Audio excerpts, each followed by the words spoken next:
अस्सलाम वालेकुम। सो आज हम डिस्कस करने वाले हैं एंटागोनिस्ट। जैसे कि मैंने आपको बताया था पिछले लेक्चर में जब हमने एगोनिस्ट वाला किया था कि एंटागोनिस्ट क्या होते हैं कि वो सब्सटेंस, वो लाइगेंड्स या वो ड्रग्स जो बाइंड होंगी जब रिसेप्टर के साथ, उसके साथ बाइंड तो होंगी लेकिन उसको स्टिमुलेट नहीं करेंगी क्योंकि इसकी कोई अपनी इंट्रिंसिक एक्टिविटी नहीं है, ठीक है।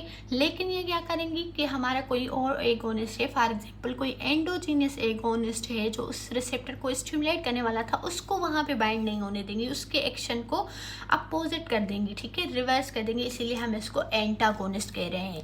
अब इसकी फर्दर टाइप्स होती हैं जैसे मिक्स्ड एंटागोनिस्ट। एगोनिस्ट क्या होते हैं कि कुछ मॉलिक्यूल ऐसे होते हैं जो जब रिसेप्टर के साथ बाइंड करते हैं तो उसको स्टिमुलेट करते हैं, और जब but bind with other receptor and don't stimulate it, ठीक है। तो वो कुछ रिसेप्टर्स को स्टिमुलेट करते हैं और कुछ रिसेप्टर्स को स्टिमुलेट नहीं करते। इसीलिए वो जो दूसरा हमारा एगोनिस्ट होगा वो उन इस रिसेप्टर्स पे आके बाइंड होगा और उनको स्टिमुलेट कर देगा।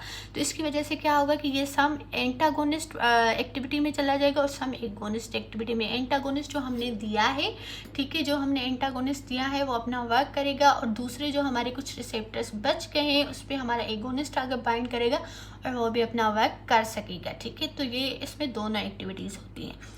अब हम टाइप्स डिस्कस कर लेते हैं एंटागोनिस्ट की। तो ये बेसिकली 3 टाइप्स के होते हैं हमारे पास। एक होते हैं हमारे पास फार्माकोलॉजिकल एंटागोनिस्ट, एक होते हैं फिजियोलॉजिकल और एक होते हैं केमिकल एंटागोनिस्ट, ठीक है। सबसे पहले फार्माकोलॉजिकल को देख लेते हैं।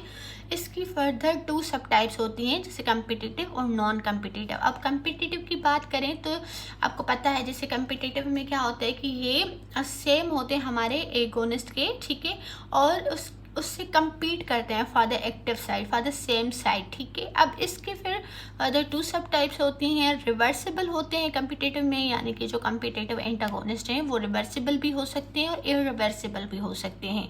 और नॉन कम्पिटिटिव जो हैं वो यहाँ पे एक्टिव साइड के लिए compete नहीं करते अपने किसी एगोनिस्ट के साथ, लेकिन वो कहीं किसी और जगह पे जाके बाइंड होते हैं एलोस्टेरिक साइड पे, और वहाँ पे जो है वो फिर वो जो रिसेप्टर है उसकी शेप को चेंज कर देते हैं और फिर हमारे एगोनिस्ट को वहाँ पे बाइंड नहीं होने देते, ठीक है।